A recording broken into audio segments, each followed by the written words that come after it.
Hey guys, welcome back to Electrical Car Repair Live. Thank you guys for watching and subscribing to the channel. In today's video we'll be working on a Ford Edge, guys, and if your rear window defroster, also known as rear window defogger, doesn't work, guys, we'll explain where to find the relay for that rear window defroster and how to remove and replace it. Now, quick introduction, guys. Every single car we get at the shop, including this generation Ford Edge, guys, we're trying to make at least 200 videos, guys. So you will find more than 200 videos on our channels. Why? Because our mission here at the shop is to save you guys as much money as we can.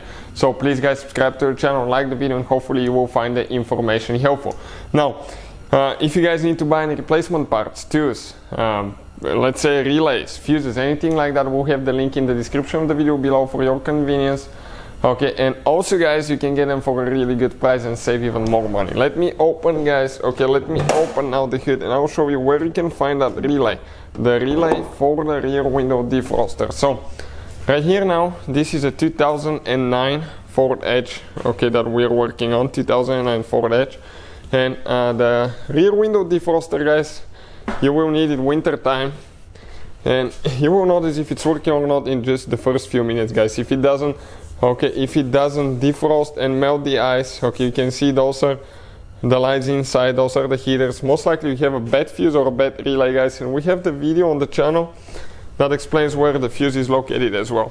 But right here, when you open the hood, guys, you have one fuse box that you need to open, okay, by pressing in here and pulling up, okay, like that. Now you can go ahead and grab the cover and pull it out if you want to.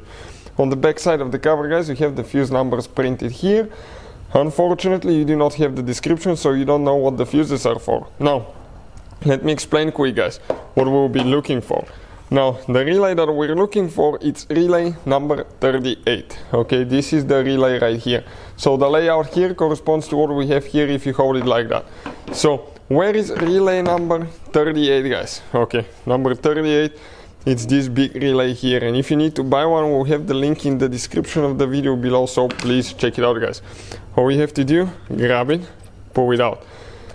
Okay, you can see the big relays, all the numbers face forward. That's how I install them too when we take them apart. And this is it. This is the relay. We'll have the link, guys, again in the description of the video below. Now, when you're ready to install it, all we have to do, just position it where it's supposed to be. Okay, it goes only one certain way. You cannot put it the other way. If you try, well, it will fit, but put it the way you removed it, guys. Okay, always. Just to avoid, okay, future problems as well. So, put it like that, and later, do not forget, guys, okay, to actually install, okay, to install your cover, because if you do, guys, if you leave it open, you will have all that dust and dirt inside, humidity as well, and you may end up needing a new fuse box. So hopefully the video will be helpful. Thank you for watching. Please subscribe to the channel for more videos and see you guys next time.